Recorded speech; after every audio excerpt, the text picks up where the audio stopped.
June 27, 2026 Tamil cinema உலகிற்கு மட்டுமில்லைங்க. நம்ம ஒவ்வொருத்தருக்கும் ஒரு பேரிடி விழுந்துச்சு.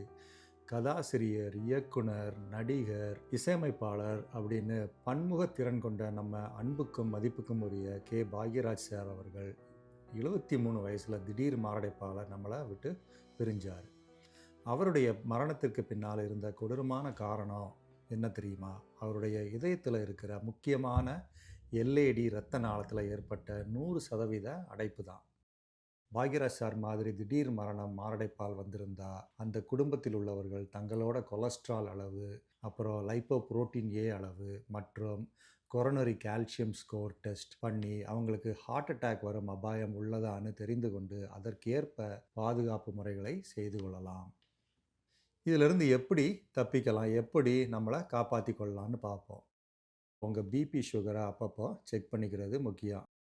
அப்புறம் 2வது ஆரோக்கியமான உணவு, அப்புறம் 3வது ஃபிசிக்கல் ஆக்டிவிட்டி, அப்புறம் நடைப்பயிற்சி, அப்புறம் புகையிலைக்கு தயவுசெய்து முற்றுப்புள்ளி வைங்க. அப்புறம் 5வது மன அமைதிக்காக யோகா, தியானம் அல்லது உங்களுக்கு பிடிச்ச விஷயங்களை செஞ்சு மன அழுத்தத்தை குறைங்க.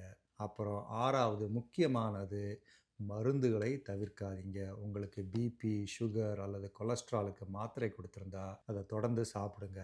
இப்போ எனக்கு உடம்பு நல்லா தான் இருக்குது அப்படின்னு சொல்லி மாத்திரையை நீங்களாக நிறுத்தாதீங்க. அப்புறம் இவ்வளவு பண்ணியும் திடீர்னு மாரடைப்பு ஏற்பட்டால், நெஞ்சு வலி போன்ற அறிகுறி வந்த உடனே ஆம்புலன்ஸை கூப்பிடணும். ஒவ்வொரு நொடியும் முக்கியம். 90 நிமிடங்களுக்குள் அடைப்பட்ட இரத்த குழாயை ஸ்டென்ட் போட்டு திறக்க வேண்டும்.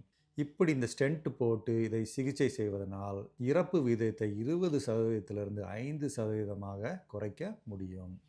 நெஞ்சு வலி, மூச்சு திணறல், அளவுக்கு அதிகமான வியர்வை அல்லது தாடை வலி போன்ற அறிகுறிகள் இருந்தால் அலட்சியப்படுத்தாதீங்க. உடனே ஆம்புலன்ஸை அழைங்க.